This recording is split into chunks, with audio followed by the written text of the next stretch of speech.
The midday sun blazed mercilessly over Ouagadougou, casting long shadows across the bustling streets of Burkina Faso's capital. Inside the presidential palace, Ibrahim Traoré loosened his collar and gazed out at the city he had sworn to serve. The weight of leadership pressed heavily on his shoulders, but today felt different. Today, he needed to step away from the marble halls and golden fixtures that separated him from the people whose lives he was meant to improve. Marie, he called to his assistant, who looked up from a stack of diplomatic papers. Cancel my afternoon appointments, I'm going out. She frowned, concern flickering across her face. Sir, you have the budget meeting with the ministers at 3 o'clock. And the ambassador from Cancel Them All, Traoré interrupted, gently but firmly. Sometimes, a president needs to remember what it feels like to be a citizen. He changed from his formal attire into simple clothes, a plain shirt, worn trousers, and sandals that wouldn't draw attention. This wasn't the first time he had done this. Since taking office, Traoré had made it a habit to walk among his people unrecognized, listening to their conversations, observing their struggles, feeling the pulse of the nation that no statistic or official report could ever fully capture. The streets of Ouagadougou pulsed with life. Vendors called out their wares. Children chased each other between market stalls. The air was filled with the aromatic blend of spices and cooking food. Traoré walked slowly, savoring the authenticity of this chaos, the very opposite of the sterile, orderly corridors of government. Here, people spoke freely about their hopes and frustrations, unaware that their president walked among them. His destination was Aquaba, a modest restaurant known throughout the neighborhood for serving traditional Burkinabé cuisine. The owner, a cheerful woman named Fatimata, had been cooking there for over 20 years. Her toit local, estaple meiji, from millet or sorghum, was legendary. Traoré had discovered the restaurant months earlier, during one of his unofficial walks. It had since become a refuge, a place to retreat from the pressures of power. As he approached, the familiar sounds of laughter and animated conversation spilled into the street. Inside, the atmosphere was warm and inviting. Wooden tables were filled with families and friends sharing meals, their voices creating a lively symphony of community. The walls were decorated with colorful fabrics and traditional masks, giving the space an authenticity that no luxury restaurant in the diplomatic district could match. Traoré found a quiet table in the corner, choosing a seat where he could observe without drawing attention. The irony wasn't lost on him, the most powerful man in the country, sitting alone, while everyday people around him shared their joys and worries with a freedom his position rarely allowed. He ordered his usual tea with groundnut sauce and grilled fish, accompanied by bisop, the hibiscus drink that reminded him of his childhood. As he waited, his eyes drifted around the room, quietly studying the faces of his fellow citizens. There was something deeply moving about seeing them in their natural element, unguarded and real. These weren't numbers in a report. They were people with dreams, fears, and daily struggles. That's when he noticed her. Near the restaurant's entrance sat an elderly woman who immediately drew his attention. Despite her faded dress and clear, modest means, she carried herself with a dignity that commanded respect. Her posture was straight, her movements deliberate. In her eyes was a wisdom earned through years of experience. She had ordered only a glass of water and a small portion of rice, which she ate slowly, savoring each grain as if it were precious. Traoré watched as she thanked the waiter with genuine warmth. Her gratitude, despite the simplicity of her meal, was touching. There was no shame in her manner, no self-pity, only quiet strength. And that moved something deep in his spirit. He found himself wondering about her life, about the moments and struggles that had shaped her. She seemed lost in thought, occasionally glancing around the room with eyes that carried both kindness and sadness. When their eyes met briefly, she offered a small, sincere smile. It touched him. In that instant, he made a quiet decision that would change both of their lives forever. He finished his meal slowly, his attention still fixed on her. Something about this woman, her grace, her resilience, felt symbolic of the very people he had vowed to serve. When he finally stood and approached her table, he had no idea that this simple act of human curiosity would lead to one of the most profound moments of his presidency, a moment that would reshape his understanding of leadership and inspire changes that would ripple across the nation. Ibrahim Traoré approached the elderly woman's table with the respectful care expected in African culture. His steps were quiet, his presence humble. He paused beside her table and offered a warm smile. "Good afternoon, ma'am," he said softly, his voice carrying the kind tone that had always made him approachable, despite his high office. "May I join you?" The woman looked up, surprise flickering across her weathered face. For a moment, she studied him closely, the kind of gaze only someone with a lifetime of experience could offer. Something about him, his eyes, his posture, the way he asked, put her at ease. "Of course, sir," she said, gesturing to the empty chair. "Please, sit." As Traoré sat down, he noticed how she subtly straightened, maintaining her dignity. She didn't defer to him the way most people did. There was no automatic respect for rank, only the natural civility of one person to another, and he found that deeply refreshing. "What's your name?" he asked, keeping his tone light and conversational. "Maryam," she replied, her eyes still assessing him. "And you?" "Ibrahim," he said simply, leaving out titles and honorifics. In that moment, he wasn't the president. He was just a man trying to understand someone whose strength had moved him. Maryam smiled, a quiet, shy smile that softened her entire face. The kind of smile that hardship couldn't erase. There was something ancient in her eye steps, pain, and earned wisdom. Traoré felt an urge to know her story. "Do you live nearby?" he asked gently. "Yes," Maryam nodded, her voice carrying a mix of pride and quiet resignation. "My house is just beyond the square. It's not much," Maryam said with a small smile. "Just a few pots and some treasured memories, but it's home." The simplicity of her words struck Traoré deeply. Here was someone who had clearly faced significant hardship, yet she spoke of her modest possessions without a trace of bitterness or complaint. He sensed that behind her humble appearance lay stories of resilience and quiet strength. Stories that could teach him more about his country than any government report ever could. "What do you hope for the future?" he asked, leaning forward slightly, his interest clearly sincere. Maryam paused, considering the question with the seriousness it deserved. When she finally spoke, her voice carried a resolve that contradicted her frail frame. "I hope my son has a better life than I've had," she said, her eyes beginning to glow with an inner fire. "He wants to be a doctor, you know. Ever since he was small, he's dreamed of helping people, of healing the sick in our community." She paused again, and Traoré saw both pride and worry flicker across her face. "But the educational system here," she continued, her tone growing heavy with concern. "It's so difficult. Many children drop out because their families don't have the means to keep them in school. The schools lack books, qualified teachers, sometimes even the basics. My son comes home frustrated. He wants to learn so badly, but the system makes it almost impossible." As Maryam spoke, something inside Traoré shifted. This was no longer just a casual conversation, it was a window into the daily struggles of thousands of citizens. He had read about these challenges in reports. He had sat through long meetings filled with statistics and budget debates, but hearing it from Maryam, seeing the pain and hope flickering in her eyes as she spoke of her son's dream, made it real in a way that data never could. "I believe in him," Traoré said, his voice firm, his conviction clear. "If he has that dream, he can achieve it. And I promise you, I will do whatever I can to help make that possible." Maryam looked at him in surprise, perhaps wondering how a seemingly ordinary man she had just met could claim to offer help with problems so large. "You're very kind, Ibrahim," she said, using his first name with the warmth their conversation had naturally created. "But what can one person do against such big problems? The challenges seem so enormous sometimes." Traoré hesitated, feeling the weight of his concealed identity. Every part of him wanted to tell her who he truly was, to reveal that he held the power to bring about the changes they were discussing. But something stopped him. Perhaps it was the knowledge that this conversation, so raw, so honest, was only possible because she didn't know he was the president. If she knew, would she still speak with such unfiltered truth? Would she still look at him with the same uncomplicated humanity? Instead of revealing his title, he spoke from the heart, not from the office. "Sometimes," he said carefully, "the biggest changes start with the smallest gestures. When people care enough to listen, really listen to each other's stories, that's when transformation begins. If we each do our part, even if it feels small, we can change the world, one conversation at a time."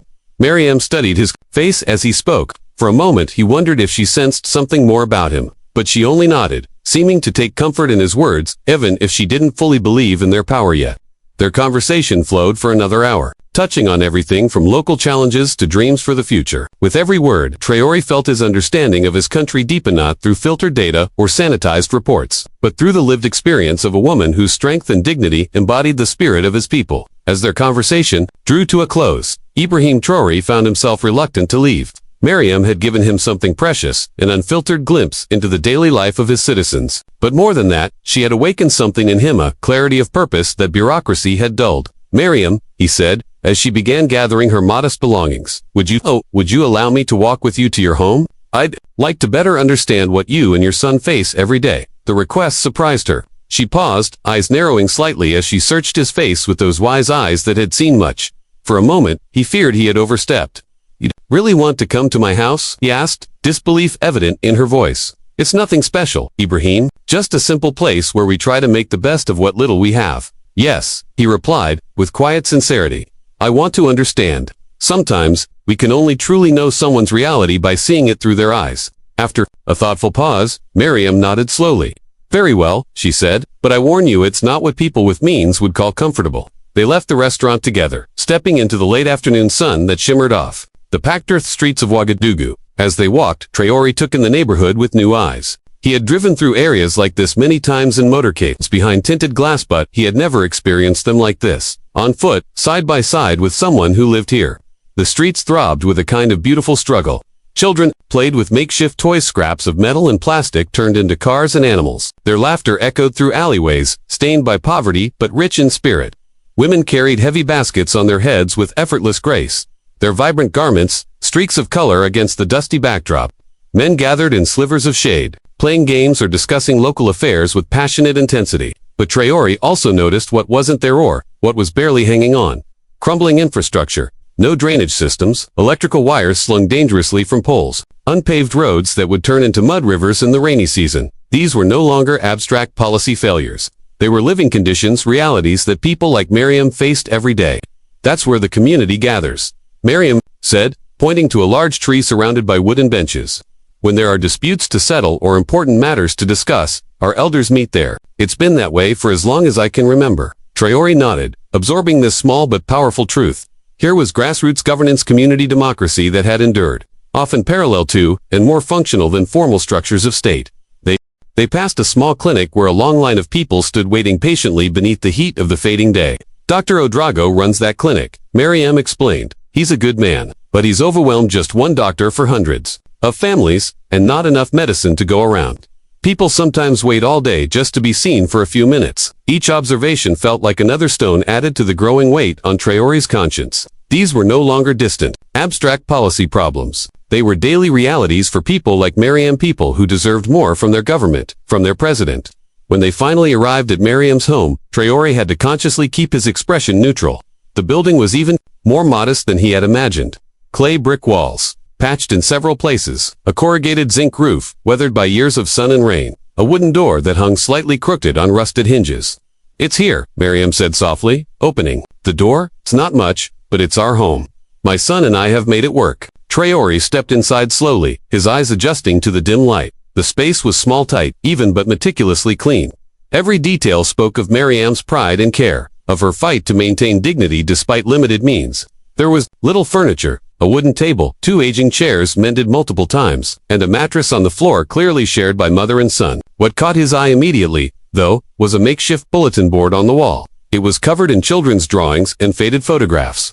The drawings were simple stick figures in white coats helping others. Buildings labeled hospital, scenes of healing and kindness. They were full of hope and unshaken purpose. "Are these your son's drawings?" Traoré asked, stepping closer with genuine interest. "Yes," Maryam replied, her voice rich with maternal pride. "He's made them over the years. This one here," she pointed gently, "shows him as a doctor helping the sick in our community. He's dreamed of that since he was very small." Traoré studied the pictures carefully. In those childlike lines, he saw more than creativity, he saw resolve.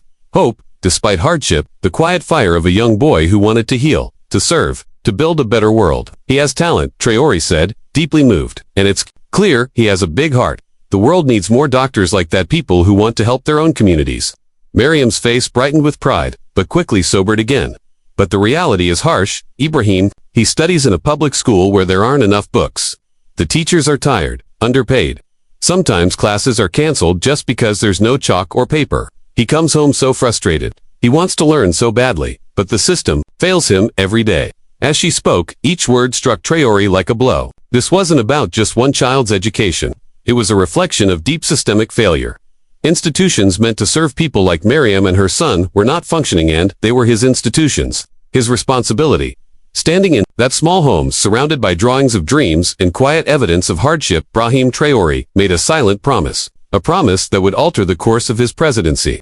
The weight of all he had seen pressed down on him as he stood silently in that space. The contrast between this home and the polished offices where education policies were discussed in dry reports was overwhelming. "I promise you," he said finally, his voice thick with emotion, "that I will do everything in my power to change this, not just for your son, but for all the children who dream big while facing impossible odds."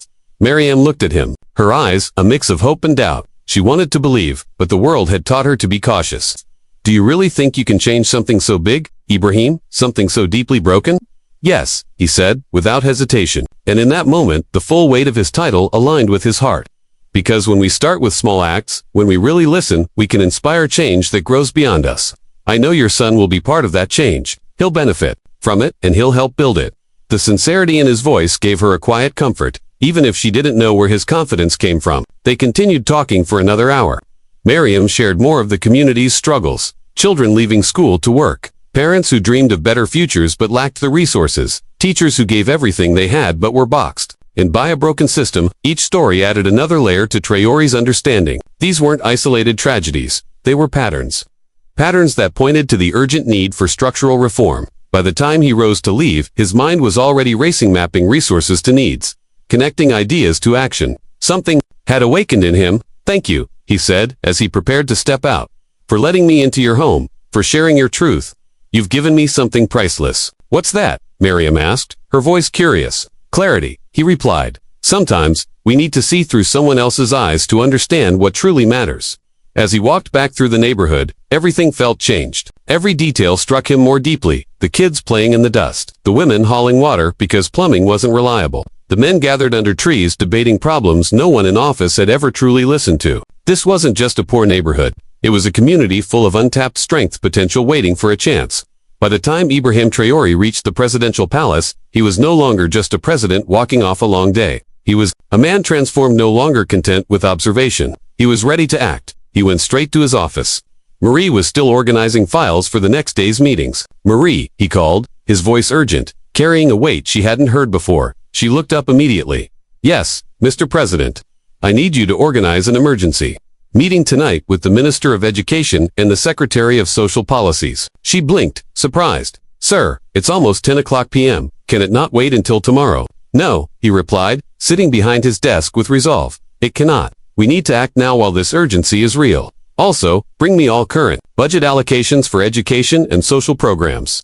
I want to see where our money is going and how we can make it go where it's needed most." Within the hour, his senior officials were seated at the presidential conference table, curiosity and unease on their faces. None of them could predict what would happen next. But one thing was clear. Ibrahim Traoré had returned, not just with observations but with a mission. He began the meeting, not with reports or statistics, but with a story. "Today, I met a woman named Maryam," President Traoré said, his voice carrying the quiet gravity of real emotion. "She lives just a few kilometers from this very palace. Yet her life is so distant from ours, it might as well be a different world." He told them about her Suna boy, who dreams of becoming a doctor, who draws pictures of himself healing others in his community, yet who struggles every day in a failing education system. He described her modest home. He spoke of the drawings on the wall, of dreams stifled by circumstance, and of a dignity that endured despite hardship. As he spoke, he watched his ministers' faces shift. He saw their discomfort grow as policy failures took on a human face, not numbers, but lives. "How many other children like Maryam's son are we failing?" Traoré asked, his voice rising. "How many dreams have we let die because we haven't delivered the basics: adequate schools, qualified teachers, essential materials?" The Minister of Education shifted uneasily. "Mr. President, we're aware of these issues, but resources are limited. We can't simply—" "I don't accept that," Traoré interrupted. Calm, but firm. "If we can't support our children in dreaming big and in achieving those dreams, then we are failing in our most basic duty as leaders." He leaned forward, his tone now one of command. "I want an immediate plan. I want to see how we can improve conditions in public schools, beginning with the areas in greatest need. Every child should have access to learning materials, trained teachers, and a classroom they can be proud of." The Secretary of Social Policies, inspired by the president's passion, leaned in. "Sir, we can begin by reallocating funds from secondary projects, but it'll require tough decisions. Some other programs may have to be paused." "Make those decisions," Traoré said without hesitation. "We can delay comfort when the future of our children is at stake. Education is not a luxury, it is the bedrock of everything we hope to build as a nation." He continued, "And I want to visit these schools myself. Not through reports, not from behind glass, but with my own eyes. I want to meet the children. I want to see that the change is real. This is not just about executing policy, it's about aligning our actions with our values." The meeting went late into the night. They discussed funding shifts, implementation timelines, and systems for accountability. But for once, the data and logistics were not at the center. There was something else in the room, something rare. Moral urgency, a shared recognition that their work had a deeper purpose than just governance. When the meeting finally ended, and his ministers left to begin turning plans into action, Traoré stayed behind. Alone in his office, he reflected on how a single visit to a neighborhood restaurant had sparked all of this. He thought of Maryam and her son and the thousands like them across Burkina Faso. He imagined the pride they might feel. knowing their story had sparked real change. Tomorrow, the world would hear about it. But tonight, in that quiet office, he felt more connected to his role than he had since taking the oath. It was a reminder that real leadership isn't shaped in policy papers, it's born from human connection. The next morning, Ibrahim Traoré woke with a renewed sense of purpose. The plush comfort of his presidential bed felt unimportant as his thoughts raced with ideas for reform. Somewhere across the city, he imagined Maryam's son, rising from the thin mattress he had seen preparing for yet another day of learning in an underfunded school. By 7 a.m., Traoré was back in his office, reviewing the draft proposals his ministers had worked on overnight. The scope was bold, a complete overhaul of education, funding, new training programs for teachers, infrastructure repair, and systems to support families struggling to keep their children in school. Marie, he called out to his assistant. She entered, sharp and composed, despite the long night. Yes, Mr. President, I want to hold a press conference this afternoon. We're about to change how this country thinks about education. She grabbed her notebook. What should I tell the press is the focus of your announcement. Tell them. He paused, then smiled as the words formed naturally. Tell them we're launching a program called Dreams for All Children. The president will be unveiling a major initiative on education and opportunity. As word spread, Ouagadougou buzzed with speculation. There had been no major crisis in education, no scandal, no international demand. So why now? But those closest to the president had noticed a shift in him, a fire, a clarity. Something had changed in. Something big was coming. That afternoon, journalists from across West Africa filled the presidential palace's main hall. As Traoré stepped up to the podium, he scanned the room and thought again. Of Maryam, he imagined her watching from a communal television, maybe with her son by her side. My fellow citizens, he began, his voice calm but powerful. Yesterday, I was reminded of something essential about leadership. The true measure of a government is not found in the luxury of its halls or the strength of its alliances. It's found in its commitment to the dreams of its people, especially its youngest. He paused, letting the silence make space for his message. Today, I am announcing the launch of the Dreams for All Children program, the most comprehensive educational reform initiative in our nation's history. The room stirred. This program is built on a simple but powerful belief. Every child in Burkina Faso, regardless of their background, deserves a real chance to learn, to grow, and to turn their dreams into reality. He laid out the core pillars of the reform. Immediate increases in education funding, focused first on the most underserved areas. Emergency hiring and training of teachers, with fair wages to attract and retain talent. Fast-track infrastructure improvements to provide safe, well-equipped schools. Support systems to remove financial barriers so families can keep their children in school. When a child dreams, Traoré said, his voice rising with emotion, she's not just dreaming for herself. She's dreaming for her family, for her neighborhood, and for our nation. It is our duty, our sacred obligation, to give those dreams the soil they need to grow. He didn't name Maryam, but he told the story of a boy who drew pictures of himself healing others, a child with fire in his heart, blocked by broken systems. The room listened in silence, the gravity of the moment clear. We are not just investing in education, he said, we are investing in the future of Africa itself. Every child we help today becomes a leader, an innovator, a problem solver tomorrow. This is how nations transform, not through grand gestures or international treaties, but through patient, consistent investment in the potential of their people. The announcement was met with enthusiastic applause, but President Traoré knew that applause was the easy part. The real test lay ahead in the work of implementation, in the daily grind of turning good intentions into real, measurable change in children's lives. Within hours of the press conference, social media across Africa was buzzing. Hashtags like #DreamsForAllChildren and #Education first began trending. Parents shared personal stories of their children's struggles and aspirations. International education advocates praised a bold, comprehensive approach. Critics questioned whether such an ambitious plan could be realistically delivered. But the response that meant the most to Traoré came from an unexpected source. That evening, Marie knocked gently on his office door with a soft smile and a small envelope in hand. Sir, she said, this was delivered by a young boy about an hour ago. He said his mother asked him to bring it to you personally. Traoré took the envelope and opened it with trembling hands. Inside was a simple handwritten note, in neat but unrefined writing.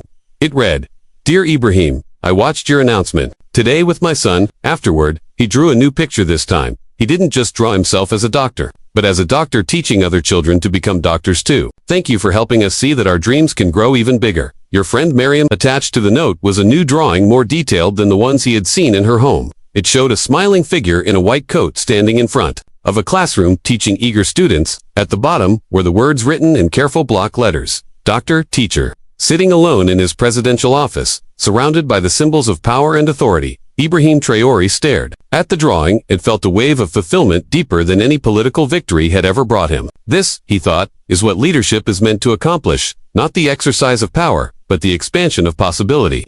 In the following weeks, the Dreams for All Children program moved from announcement to implementation, and Traoré kept his word. He personally visited schools, rural communities where children still learned under trees, urban classrooms so overcrowded teachers couldn't call each student by name, and schools already beginning to benefit from early reforms. During one visit to a school in Boso, he met a confident 9-year-old girl named Fatu, who approached him holding a notebook filled with drawings. "Mr. President," she said boldly, "I want to be an engineer who builds bridges between villages that are far apart." "Why bridges?" Traoré asked, genuinely curious. "Because bridges connect people," she replied, her voice firm with wisdom well beyond her years. "And I want to connect everyone so no one feels alone."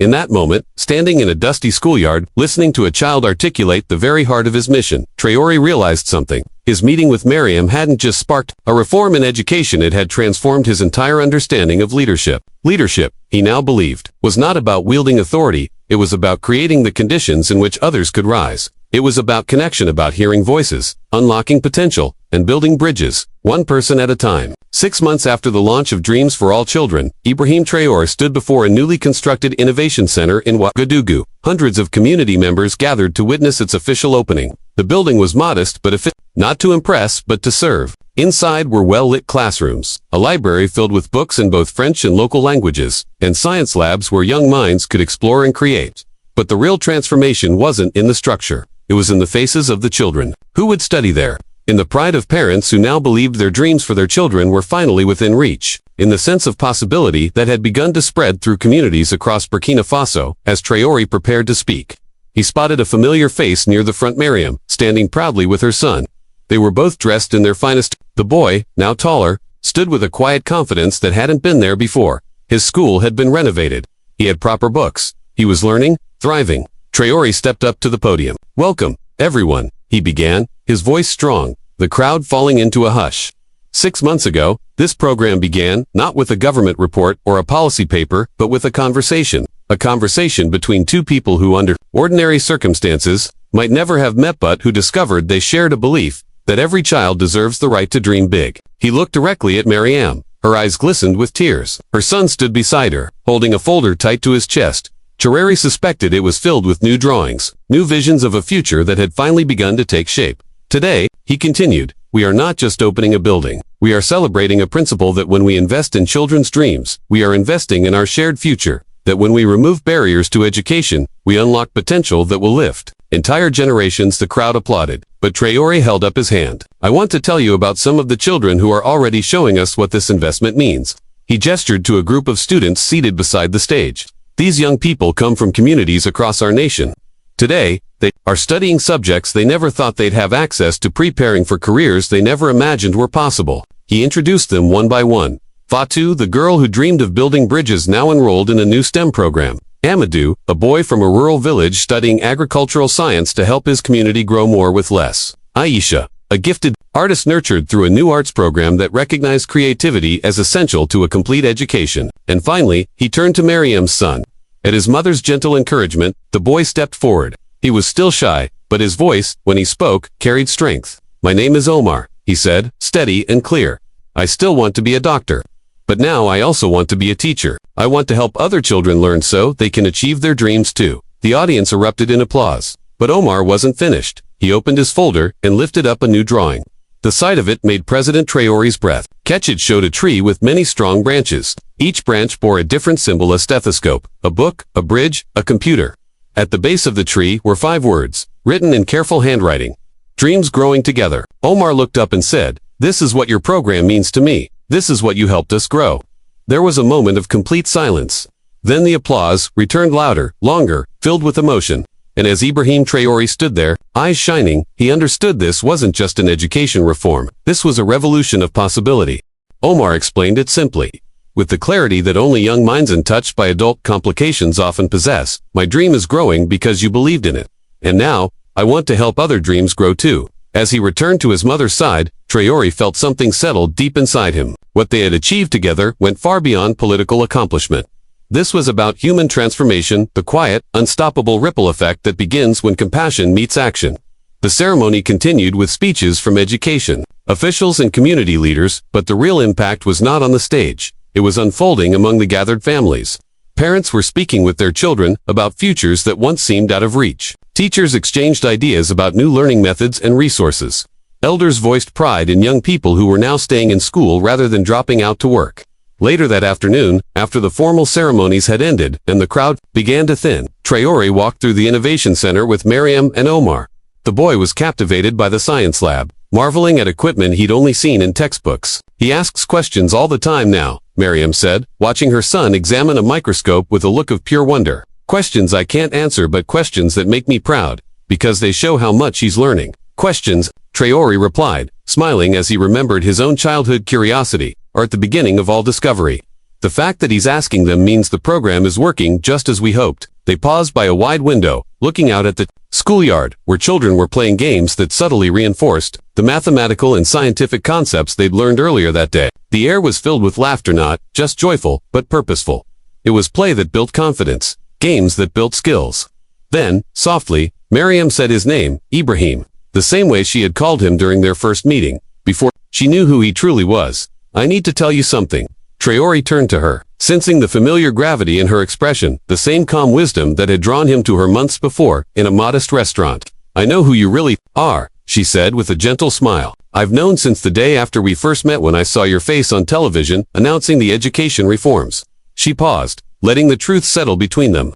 "But I also know that when you sat with me that day, you weren't the president of Burkina Faso, you were just Ibrahim, a man who cared enough to listen." The acknowledgement was honest, free of judgment, full of warmth. "Why didn't you say anything before?" Traoré asked, curious. "Because," Maryam replied, "the most important thing about that day wasn't your title, it was your heart, and I wanted you to know that the changes you've made didn't come from your position. They came from your decision to see us not as problems or statistics but as people with dreams worth believing in." That evening, news outlets across Africa and beyond reported on the Innovation Center's opening, but they weren't just covering educational policy. They noticed something different about this program. It was being built with the community. Not just for it, it respected local needs, traditions, and voices. And it had a president who kept showing up not with press entourages, but with genuine concern. A BBC reporter interviewed families in Maryam's neighborhood, documenting how education reforms were changing lives. Parents were enrolling in literacy classes themselves. Families had more disposable income because school expenses no longer swallowed their earnings.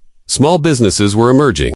Community meetings, once focused on survival, were now centered on growth and planning. One elderly man, speaking beneath the tree where neighborhood gatherings were held, captured the shift in a single sentence. "Our children used to leave school to help us survive. Now they stay in school to help us build tomorrow." That's how a community becomes strong. The international spotlight brought both praise and scrutiny. Critics questioned whether such ambitious reforms could be sustained, whether they were financially viable, or if they might raise unrealistic expectations. But the evidence was growing. Test scores were rising. School attendance had surged, and most importantly, hope was blooming in places where it had long been absent. 3 months later, Traoré received an unexpected call from former U.S. President Donald Trump. "You know," Trump said in his famously blunt tone, "when I first heard about your approach, I thought it was too idealistic. But I've been watching the results, and I've got to say you're proving that caring about people can actually work as policy." It was a short call, but it symbolized a wider shift. For the first time in years, the world was watching Burkina Faso, not as a country in need, but as a country leading by example. This wasn't top-down reform driven by foreign consultants. It was bottom-up transformation, rooted in understanding, trust, and shared dreams. Still, the recognition that meant the most to Traoré came in the quieter moments. During a visit to a rural school, a teacher approached him with a thick notebook full of children's drawings and handwritten visions of their futures. "They're dreaming bigger now," she said with quiet pride, "and they believe those dreams can actually come true." That notebook joined a growing collection in Traoré's office, each page a symbol of unlocked imagination, of a generation daring to hope. Each drawing wasn't just a child's fantasy, it was evidence of collective transformation. One late evening, standing in his office and reviewing the latest reports showing continued progress in education outcomes across the country, Ibrahim Traoré reflected on how profoundly his understanding of leadership had evolved. His encounter with Maryam had taught him something no advisor, report, or summit ever could. The most powerful change begins not with declarations or budgets, but with human connection, with listening, with seeing people as they aren't, believing in what they can become. He thought of Omar, now thriving, already mentoring younger children. He thought of Fatu, whose dream of bridge building had helped spark a nationwide push for engineering education for girls. He thought of thousands of other children whose names he might never know, but whose futures had changed because someone in power had chosen to believe in them. The Dreams for All Children program had exceeded its targets, but its greatest success couldn't be measured in numbers. It lived in the restoration of hope, in the expansion of possibility, and in the quiet, steady proof that when leaders choose to serve, not just with strategy, but with heart, they unlock a force capable of transforming a nation. That night, as Traoré stood by the window of his office overlooking the neighborhoods where Mariam and families like hers lived, he felt a quiet peace. Tomorrow would bring new problems, new challenges to meet, and new children waiting to be heard. But tonight, he knew deep in his bones that true leadership is simply love turned into action, and when one person's dreams come true, the dreams of others begin to grow. The transformation of Burkina Faso was far from complete, but it was undeniably underway. And it had all started with a simple conversation between two human beings who believed that every dream deserves a chance.